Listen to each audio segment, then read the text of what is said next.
Something doesn't feel right. Come on. It's gonna be fine.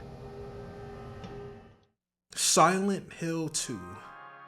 An interesting, most enigmatic title that likely needs no introduction.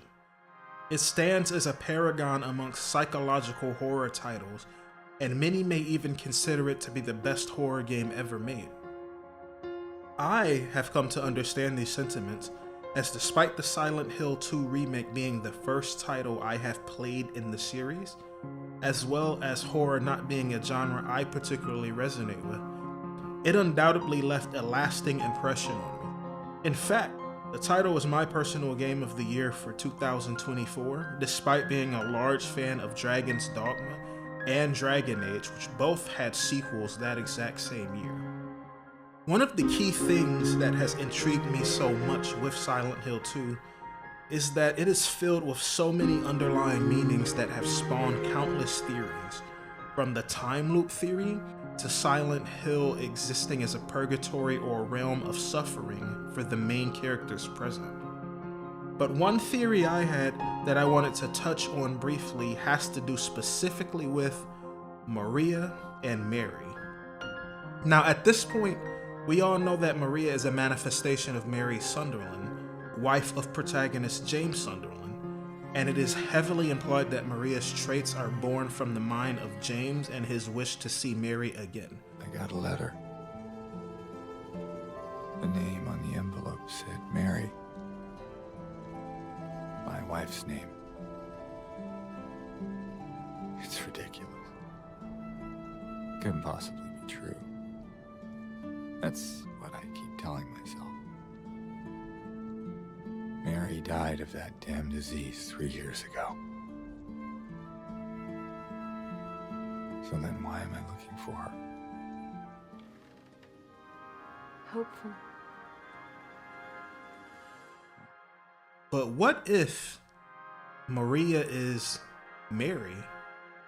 Not literally the exact same person, of course, but then again, maybe she is. Perhaps this manifestation is not just a facsimile of James' wife, but actually Mary reincarnate right in front of him all along. Now, how can this be exactly? After all, Mary is no longer among the living, right?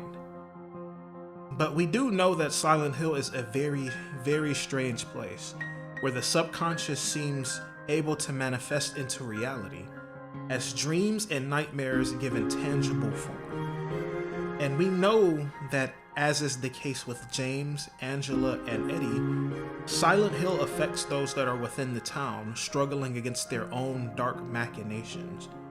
But who else is here? Mary. But wait, Armageddon. Assuming the theories are correct and Mary is in the back of James's car, she isn't actually in the fog-ridden streets of the empty town. Moreover, she isn't even alive, right? While this may be true, she must be close enough in proximity for the psychological or mystical effects of the town to take place, as evidenced by James having a letter from Mary in his possession from the point where the game starts, that we come to find out later literally never existed at all, not even the parchment. I got a letter. The name on the envelope said Mary. My wife's name. It's ridiculous. Couldn't possibly be true. That's what I keep telling myself. But how exactly can there be any truth to this? After all, once again, Mary is no longer among the living. Again, this is true, and I'm not going to make a claim that she's faking her death or anything. But again, we are dealing with a place of immense spiritual and maybe even magical power. A place where one thing may appear for someone, but not for another. I think that James wanted so desperately to see Mary again that the town made it a possibility. Of course, it is often stated that Maria embodies what James would want to see from his late wife, youthful, beautiful, and full of life. However, while this may be true to an indirect sense, what if Maria actually embodies more of what Mary wanted to be for James? Despite how things ended up due to her sickness, it is heavily implied that Mary loved James deeply. Given the circumstances of the sickness, Mary's beauty was marred due to the compounding effects of the progression of her illness and the effects of her medication. As stated in her own words, she began to see herself as a monster. Look at me. I'm disgusting. Between the disease and the drugs, I look like a monster. And what woman does not want to be beautiful and youthful, especially for their significant other? Maria embodies Mary's feelings to a T, including some of the sardonic bite and venom that Mary likely spitefully struck James with while suffering from her illness. You think you could give me a hand? Me? You're supposed to be the big man around here. How's a little girl like me supposed to help? James wanted to see Mary again.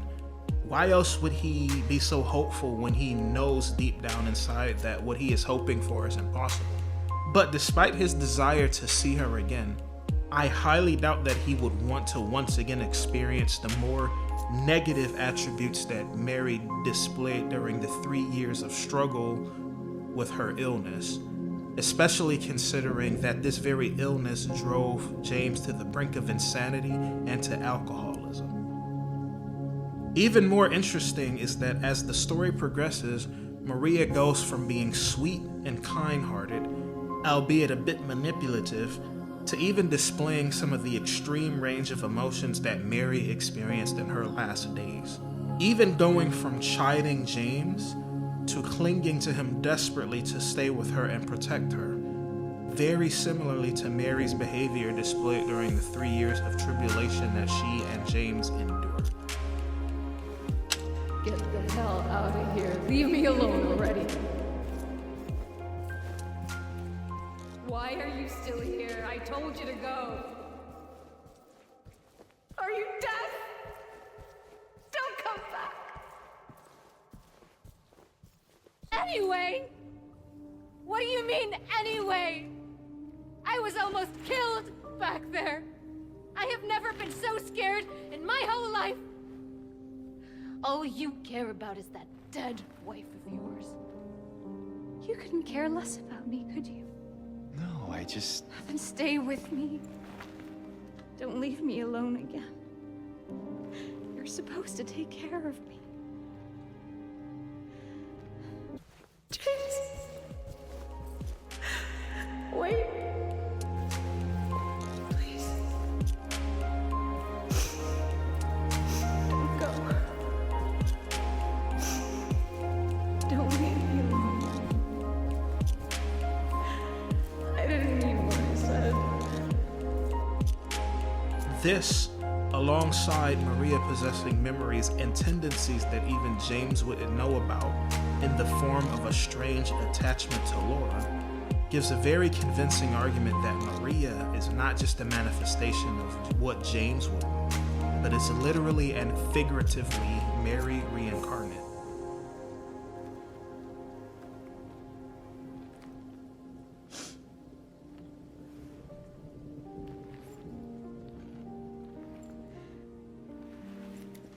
So what about Laura? You found her? Yeah, but she ran away.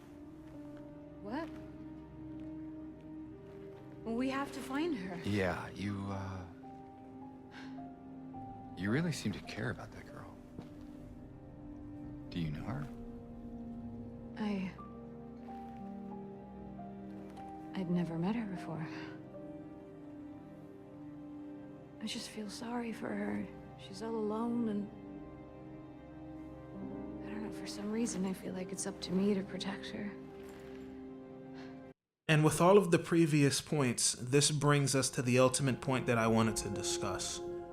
Oftentimes, we as people can become so lost in the exact idea or vision of what we visualize something is supposed to be like, that we can often miss what lies right before us. This idea applies to James and is demonstrated in the way that he treats Maria. James is quite standoffish and callous towards Maria throughout most of their time together, and that's putting it lightly.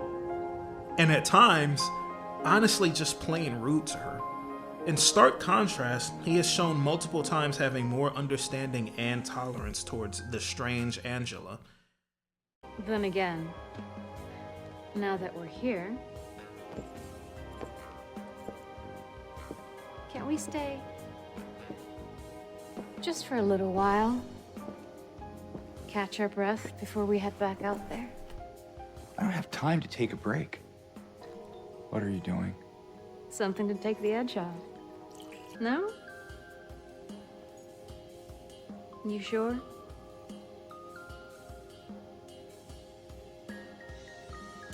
Fine.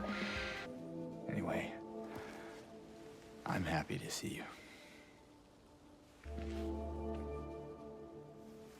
Happy to see me? Alive, I mean. James. Mary! Oh.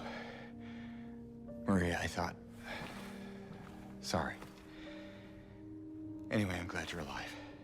Anyway? What do you mean, anyway? It is also strange to think about, but if this was simply a case of James attempting to remain a loyal husband, why is he so quick to cross personal boundaries in regards to Angela, yet is so distant with the facsimile of his beloved wife, whom he is, as we recall, braving a grueling gauntlet of misery just for the near zero chance of finding her?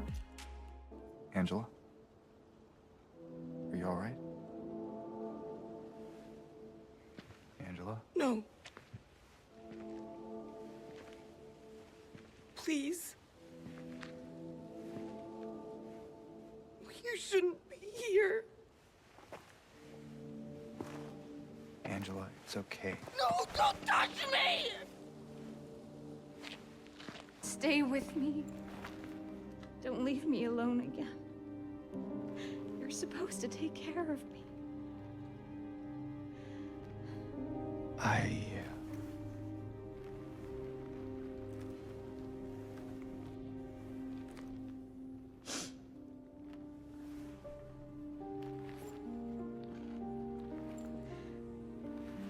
Truth is, he did find her, but not in the way that he envisioned it to be. Like real people, James is so focused on what he envisioned Mary to be, instead of the form she has currently taken. This can apply to both Mary in her sickness and Maria as well. Mary mentioned in writing that she felt trapped in her cocoon of misery, and how fitting that Maria's symbology is that of the butterfly. Too often, we are looking for the caterpillar we saw crawling around once, not realizing that it has simply taken a new form, the beautiful butterfly flying right before us. In my restless dreams, I see that town. Silent Hill. You promised you'd take me there again someday, but you never did.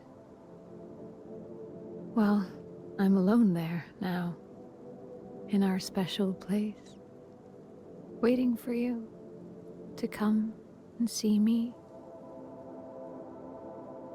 But you never do.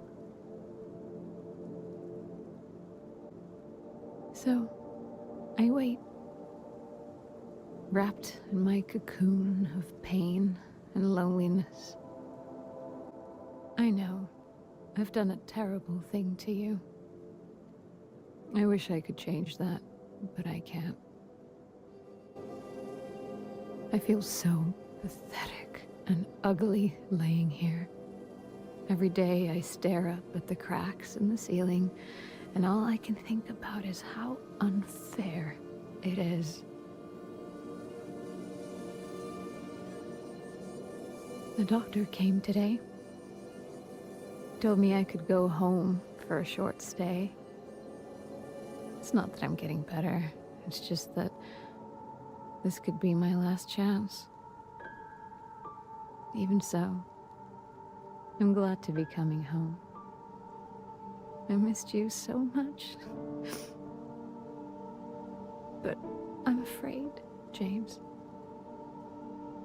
I'm afraid you don't really want me to come home. Every time you come to see me, I can tell how hard it is on you. I don't know if you hate me or pity me. Maybe I just disgust you. I'm so sorry.